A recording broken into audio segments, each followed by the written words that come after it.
Жауапкершілігі шектеулі серіктестігін, яғни ТО ашқаннан кейін ТО үшін қандай әлеуметтік төлемдер төлейміз? Ең бірінші жаңағы ТО ашу барысында біз директорды тағайындаймыз. Ол жаңағы тағайындалған директорды жаңағы ТОны ең бірінші еңбек кезет порталында регистрация жасап, сол ТОның жеке кабинетінде директорды ТОға жұмысшы қылып осы жерде тіркейтін боламыз.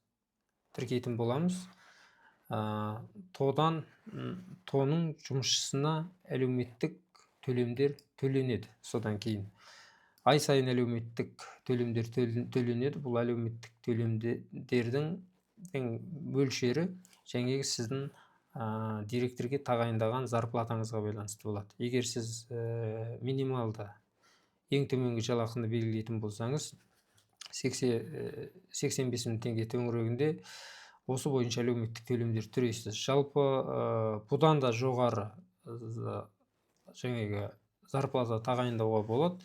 Оны жалпы есептеу үшін MyBook.kz деген деп Google-ға жазатын болсаңыз, осындай сайт шығады. Осы сайтқа кіргеннен кейін жаңағы упрашонка режим деп таңдап, одан кейін жаңағы қай мөлшердегі зарплата аударасыз, соны жазып, рассчитать деп басқан кезде соның төңірегінде есептелген автоматты түрде мынандай жаңағы әлеуметтік төлемдер шығады.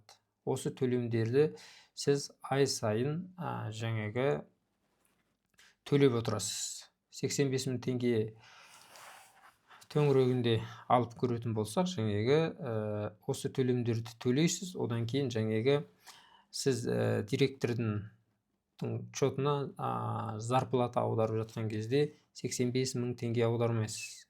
85 мың теңгеден жаңағы мына жердегі әлеуметтік төлемдер алынып қалады жоғарғы жақтағы.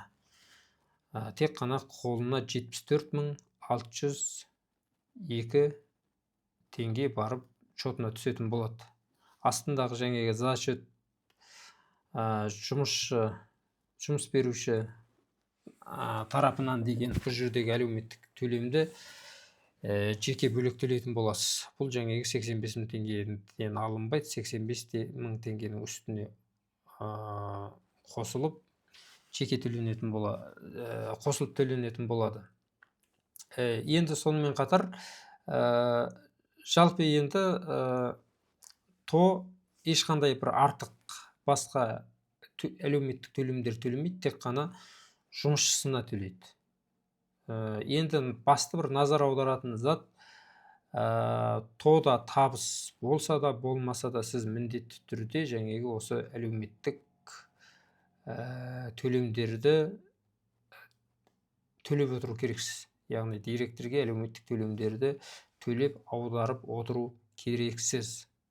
Егер жаңағы біз ТОда табыс болмады, сондықтан төлемедім деген сияқты деп төлемей қоюға болмайды. Яғни ешқандай табыс болмаса, әлеуметтік төлемін төлемесеңіз, ай сайынға табыс болмаса да әлеуметтік төлемін төлеп отырмасаңыз, онда ТОны жабу керексіз.